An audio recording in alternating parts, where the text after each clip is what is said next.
امریکی صدر Donald Trump نے کہا ہے کہ ایران ڈیل چاہتا ہے، ہم مذاکرات کر رہے ہیں اور اس کا کوئی نتیجہ بھی نکلے گا۔ ایران کو اب نئے ہرمز کھولنی پڑے گی، ایران اب کبھی بحری جہاز نہیں بنا سکے گا، ہم ایرانی رجیم کے خطرے کو ختم کر رہے ہیں۔ ایران کے پاس ایٹم بم ہوتا تو وہ اسرائیل کے خلاف استعمال کر سکتا تھا، ایران کے پاس ایٹم بم ہوتا تو وہ مشرق وسطیٰ میں استعمال کر چکا ہوتا۔ اگلی باری کیوبا کی ہے۔ میامی میں خطاب میں ٹرمپ نے کہا کہ انہیں اسٹریٹ آف ٹرمپ کو کھولنا پڑے گا، میرا مطلب ہرمز، معاف کیجئے، مجھے واقعی افسوس ہے، فیک نیوز کہے گا کہ میں نے حادثاتی طور پر ایسا کہہ دیا، میڈیا پر اب اس پر تبصرے ہوں گے۔ ہمیشہ کہا ہے کہ نیٹو کاغذی شیر ہے، ہمیشہ نیٹو کی مدد کی، لیکن انہوں نے کبھی ہماری مدد نہیں کی۔ نیٹو نے ہماری مدد نہ کر کے بڑی غلطی کی ہے۔ نیٹو کے برعکس سعودی عرب، قطر، UAE، بحرین، کویت نے مدد کی اور لڑے۔ ٹرمپ نے کہا کہ سعودی ولی عہد ان کے دوست ہیں، وہ جنگجو ہیں۔ سعودی عرب، UAE اور قطر کی لیڈرشپ کے شکر گزار ہیں۔ ترکی نے معاملے سے خود کو الگ رکھا۔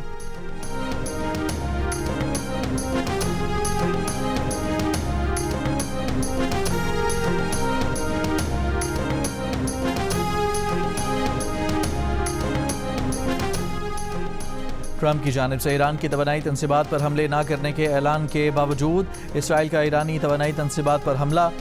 اسرائیل نے ایران کی ایک بجلی گھر، 2 اسٹیل کے کارخانوں اور سویلین نیوکلیئر تنصیب کو نشانہ بنایا۔ بوشہر نیوکلیئر پاور پلانٹ پر بھی حملہ، کوئی جانی مالی نقصان یا تکنیکی نقصان نہیں ہوا۔ ایرانی وزیر خارجہ عباس عراقچی نے حملے کی تصدیق کر دی۔ انہوں نے کہا کہ اسرائیل کا دعویٰ ہے کہ یہ حملے امریکہ کے ساتھ رابطے سے ہوئے۔ ایرانی وزیر خارجہ نے کہا کہ ایران اسرائیل جرائم کی بھاری قیمت وصول کرے گا۔ پنجاب میں بھاری پانی کی ریسرچ ری ایکٹر پر حملے کے بعد پاسداران انقلاب کی وارننگ، خبردار کیا کہ امریکہ اور اسرائیل سے وابستہ کمپنیوں کے افراد فوری طور پر کام کی جگہیں چھوڑ دیں۔ اس سے پہلے امریکی صدر ٹرمپ نے ایران کی توانائی تنصیبات پر حملے 10 روز کے لیے مؤخر کرنے کا اعلان کیا تھا۔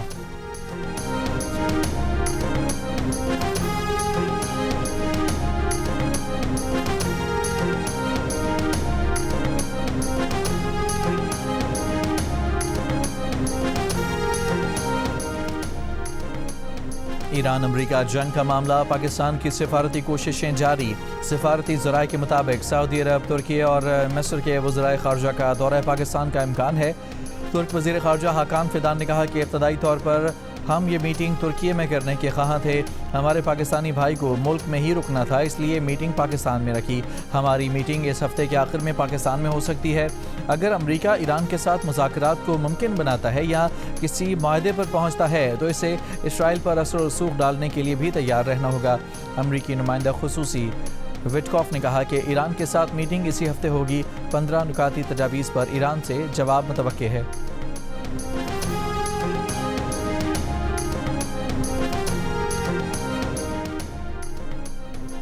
وزیر اعظم شہباز شریف نے قوم سے خطاب میں خلیج کی جنگ سے متعلق پاکستان کی امن کوششوں پر بات کرتے ہوئے کہا کہ پاکستان کوشش کر رہا ہے کہ خطے اور برادر اسلامی ممالک نقصان سے بچیں اور پائیدار امن کے لیے راہ ہموار ہو سکے۔ پاکستان کی سفارتی کوششیں محض ایک بین الاقوامی سفارتی ذمہ داری نہیں بلکہ اللہ کی رضا اور امت مسلمہ کے بہترین مفاد میں ہے۔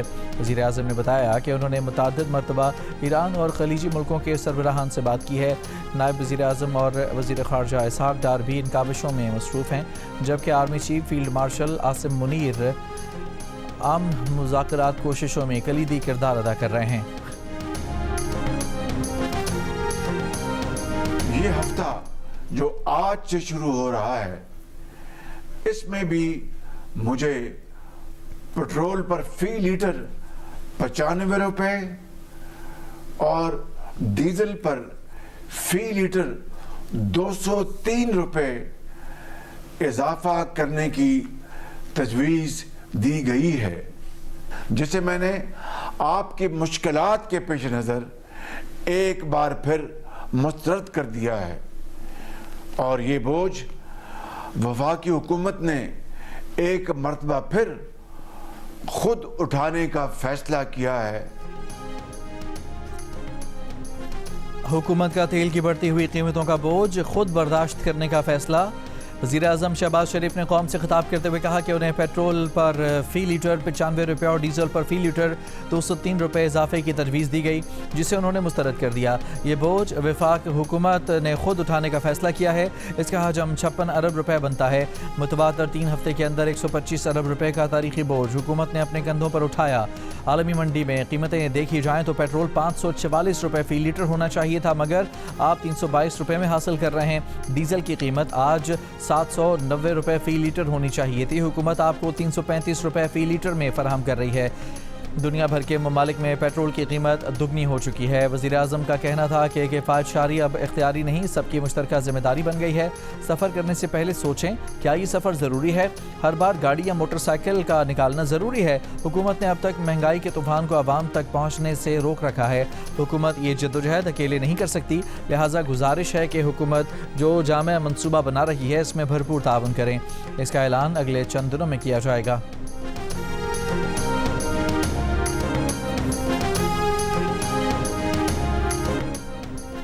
आज से मिट्टी का तेल 4 रुपये 66 पैसे फ़ी लीटर महंगा कर दिया गया। मिट्टी के तेल की नई कीमत 433 रुपये 40 पैसे फ़ी लीटर हो गई। नोटिफिकेशन जारी। पेट्रोल की फ़ी लीटर कीमत 321 रुपये 17 पैसे रहेगी। डीजल की फ़ी लीटर कीमत 335 रुपये 86 पैसे रहेगी। हुकूमत पेट्रोल पर ऑयल मार्केटिंग कंपनियों को 95 रुपये 59 पैसे फ़ी लीटर और डीजल पर 203 रुपये 88 पैसे फ़ी लीटर PDC कीमत में अदा करेगी।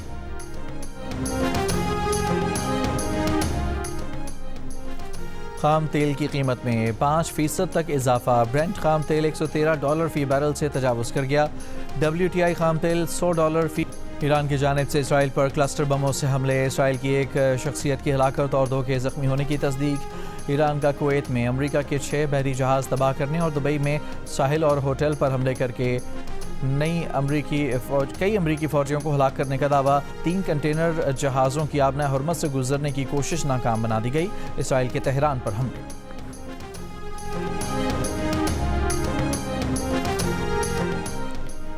अमरीकी अखबार के मुताबिक जुमे के रोज़ सऊदी अरब के प्रिंस सुल्तान एयरबेस पर ईरान ने मिसाइल हमला किया। हमले में मुतअद्दिद अमरीकी फ़ौजी ज़ख्मी हुए। अमरीका के कई रिफ्यूलिंग तैयारों को नुकसान भी पहुंचा। अमरीकी हुकाम की सऊदी अरब में फ़ौजी अड्डे पर हमले में 12 अमरीकी फ़ौजियों के ज़ख्मी होने की तस्दीक। उधर सऊदी वज़ारत दिफ़ा ने कहा कि रियाद की जानिब फायर किए गए बैलिस्टिक मिसाइल को तबाह कर दिया गया।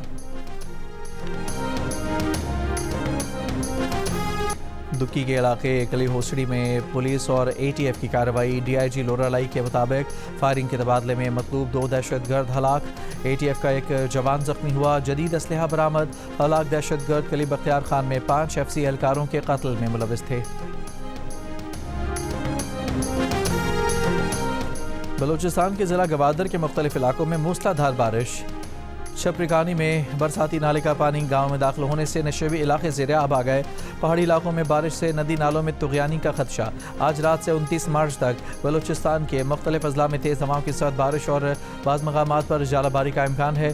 कराची समेत सिंध के मुख्तलिफ शहरों में आज बारिश का इम्कान। महकमा मौसमियात के मुताबिक आंधी और जालाबारी से कमज़ोर इंफ्रास्ट्रक्चर को नुकसान का खदशा है।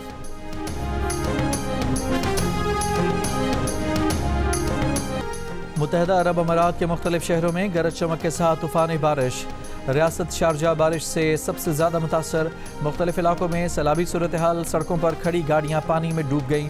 दुबई एयरपोर्ट के इतराफ़ और कई अहम सड़कों पर पानी खड़ा होने से ट्रैफिक की रवानी मुतासर। अबूधाबी के मरकज़ी इलाकों में भी पानी जमा हो गया। मुख्तलिफ सड़कों से पानी निकालने का काम जारी। महकमा मौसमियात की मज़ीद बारिश की पेशगोई। फैसलाबाद में रुस्तम पाकिस्तान के फाइनल में पाकिस्तान आर्मी के गुलजार गुल्लू भट्ट ने वापडा के अदनान टीरावाला को पिछाड़कर रुस्तम पाकिस्तान का टाइटल अपने नाम कर लिया। विनर को 5 लाख रुपए जबकि रनर अप को 3 लाख रुपए इनाम से नवाजा गया। फाइनल से कबल मुल्क के मुख्तलिफ शहरों के नामवर पहलवानों के माबैन 20 मुकाबले हुए। शायकीन की बड़ी तादाद ने रुस्तम पाकिस्तान दंगल समेत पहलवानों की जोर आजमाई के मुकाबले देखे और पहलवानों को खूब दाद दी।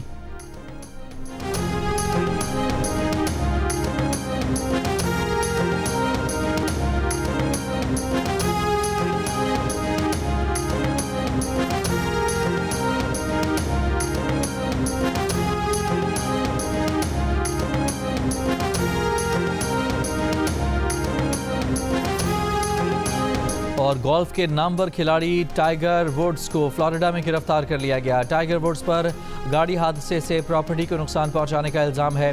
ٹائیگر ووڈز پر گاڑی حادثے کے بعد مطلوبہ ٹیسٹ نہ کرانے کا بھی الزام۔ میڈیا رپورٹ کے مطابق ٹائیگر ووڈز کی گاڑی کو تیز رفتاری سے ٹرک اوورٹیکنگ کرنے کے دوران حادثہ پیش آیا۔